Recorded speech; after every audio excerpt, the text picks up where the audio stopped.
ओम शांति। मैं आत्मा बाप की छत्र छाया के नीचे हूँ। माया से सेफ रहने वाली खुश नसीब आत्मा हूँ।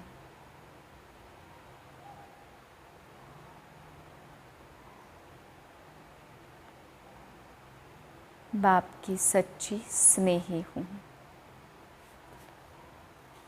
इसी स्मृति में आज के महावाक्य सुनते हैं। 22/9/2022 के महावाक्य हैं। मीठे बच्चे, जितना समय मिले सच्ची कमाई करो। चलते फिरते कर्म करते बाप की याद में रहना ही सच्ची कमाई का आधार है। इसमें कोई तकलीफ नहीं।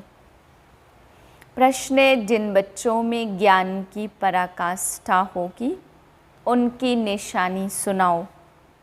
उत्तर है, जिनमें ज्ञान की पराकाष्ठा होगी उनकी सब कर्मेंद्रियां शीतल हो जाएंगी, चंचलता समाप्त हो जाएगी, अवस्था एक रस हो जाएगी, मैनर्स सुधरते जाएंगे। दूसरा प्रश्न है, शिव बाबा की याद बुद्धि में यथार्थ नहीं है तो रिजल्ट क्या होगी? उत्तर है, कोई न कोई विकर्म जरूर होगा। बुद्धि इतना भी काम नहीं करेगी कि हमारे द्वारा कोई विकर्म हो रहा है। बाप का फरमान न मानने के कारण धोखा खाते रहेंगे। गीत है, आखिर वह दिन आया आज। ओम शांति। बच्चों को खातिरी हो गई कि बेहद का बाप आया हुआ है। श्री कृष्ण को बेहद का बाप नहीं कहेंगे। यह गीत तो यहाँ के नाटक वालों ने बनाए हैं। महाराजा धीराज श्री कृष्ण के लिए कहते, बाप कहते मैं तो नहीं बनता हूँ, तुम बच्चों को बनाता हूँ। तो इन गीतों से भी कुछ न कुछ अच्छा अर्थ निकलता है। बेहद का बाप गरीब निवाज जरूर है। जिस भारत को साहूकार बनाते वह भारत अब गरीब बन गया है। भारत में ही उनका जन्म होता और कहीं उनका जन्म गाया हुआ नहीं है। भले पूजा करते कोई भी नेशन में यह चित्र है, परंतु जन्म तो यहाँ होता है ना। जैसे क्राइस्ट का जन्म और कोई जगह है, परंतु चित्र तो यहाँ भी है। तो भारत को गॉड फादर का बर्थ प्लेस कहेंगे। मनुष्यों को तो कुछ समझते नहीं, वह तो ईश्वर को सर्वव्यापी कह देते। आगे तुमको भी पता नहीं था, अभी जानते भारत पतित पावन परम पिता का बर्थ प्लेस है। मनुष्य तो समझते परमात्मा तो जन्म मरण से न्यारा है। हाँ, मरण से बेशक न्यारा है, क्योंकि उनको अपना शरीर तो है नहीं, बाकी जन्म तो होता है। बाप कहते मैं आया हूँ, मेरा दिव्य जन्म है। और मनुष्य तो गर्भ में प्रवेश कर फिर छोटे से बड़े बनते। मैं ऐसा नहीं बनता हूँ। हाँ, कृष्ण माँ के गर्भ में जाते छोटे से बड़ा बनते। हर आत्मा अपनी माँ के गर्भ में प्रवेश कर जन्म लेती। यह मनुष्य मात्र की बात है। मनुष्य ही कंगाल और मनुष्य ही सिरताज बनते। भारत सतयुग आदि में डबल सिरताज था। पवित्रता की निशानी रहती है। पवित्रता का ताज और रत्न जड़ित ताज था ना। पवित्रता गुम हो जाने के बाद सिर्फ एक ताज रहता। विश्व का मालिक थे, फिर पुनर्जन्म लेते लेते एक ताज गुम हो गया है। फिर सिंगल ताज वाले बने। यह ज्ञान की बातें हैं। पूज्य से पुजारी बनने के कारण एक ताज गुम हो जाता, राजाएं पतित होते आए और जो पावन राजाएं सूर्यवंशी चंद्रवंशी पास्ट हो गए हैं, उनके चित्रों की पूजा करते आए। जो पवित्र पूज्य थे वही फिर पुजारी बने हैं, उनको ही 84 जन्म भोगने पड़ते। जो भारत कल पूज्य था सो अब पुजारी बना है। फिर पुजारी गरीब से पूज्य साहूकार बनना है। अब तो कितना गरीब है। कहाँ हेवन के महल थे, मंदिर के ऊपर भी कितने हीरे जवाहरात जड़े हुए थे, तो वे अपना महल तो और ही अच्छा बनाते होंगे। अभी तो कितना गरीब है, गरीब से साहूकार अभी तुम बनते हो। पुरुषार्थ तुम बच्चों को करना है। युक्तियाँ रोज़ बतलाते, जितना टाइम फुर्सत मिले वह याद की कमाई करनी है। ऐसे बहुत काम होते जिनमें बुद्धि नहीं लगानी होती, कोई कोई में बुद्धि लगानी पड़ती। तो जब फुर्सत मिलती घूमने फिरने जाते हो तो बाप की याद में रहो। यह कमाई बहुत करनी है, यह है सच्ची कमाई। बाकी तो वह है अल्पकाल के लिए झूठी कमाई। यह शिक्षा तुम बच्चों को अभी ही मिलती है। तुम जानते हो हमको बेहद के बाप से बेहद का वर्षा लेना है, इसमें कोई भी तकलीफ नहीं है। घर बार भी नहीं छुड़ाते, सिर्फ कहते बच्चे विकार में नहीं जाना। इस पर ही अक्सर करके झगड़ा चलता, और सत्संगों में ऐसे झगड़े थोड़े होते। वहाँ तो जो सुनाया वह सत सत कहकर चले जाते। झगड़ा यहाँ होता इस रुद्र ज्ञान यज्ञ में असुरों के विघ्न जरूर पड़ेंगे। अबलाओं पर अत्याचार होते, जैसे द्रौपदी को भी दिखाते। पुकारा है कि बाबा हमें यह पतित बनाते, इनसे बचाओ। बाप की शिक्षा है कभी पतित नहीं बनना है। जब एक रस अवस्था हो तब कर्मेंद्रियां शीतल हो, तब तक कोई न कोई चंचलता रहेगी। जब तक ज्ञान की पराकाष्ठा हो, बुद्धि में यह ख्याल रहे कि हमको कंपेनियन होकर रहना है। विलायत में बहुत बूढ़े वानप्रस्थ होते, समझते हैं पिछाड़ी में कौन मालिक बनेंगे, बाल बच्चे तो हैं नहीं, इसलिए पिछाड़ी में कंपेनियन बना लेते। फिर भी उनको कुछ देकर चले जाते। तुम लोग तो अखबारें नहीं पढ़ते, अखबारों में समाचार बहुत आते। तुम बच्चों को कोई से पढ़ना नहीं है। बाप तो कहते कुछ भी नहीं पढ़े हो तो अच्छा है, जो कुछ भी पढ़े हो वह भूल जाओ। हमको बाप ऐसा पढ़ाते जो हम सच्ची कमाई कर विश्व के मालिक बन जाते। बाप कहते hear no evil see no evil, यह तुम्हारे लिए है। अभी तुम बच्चे मंदिर लायक बन रहे हो, तुमको ज्ञान सागर बाप मिला है तो उनका ही सुनना पड़े। दूसरे की तुमको क्या दरकार है सुनने की।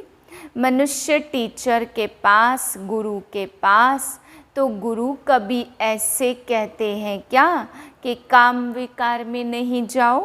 बाप जो शिवाचार्य है वह ज्ञान का कलश तुम माताओं के सिर पर रखते।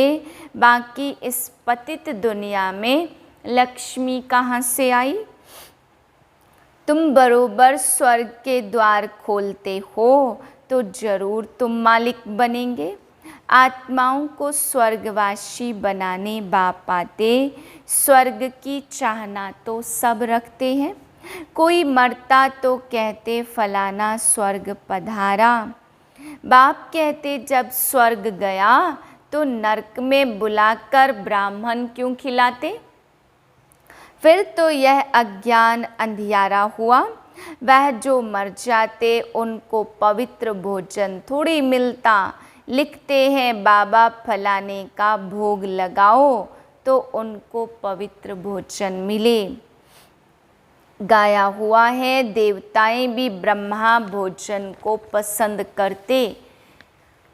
बरोबर तुम्हारी महफिल सूक्ष्म वतन में लगती। ऐसे नहीं कि ध्यान कोई अच्छा है, नहीं।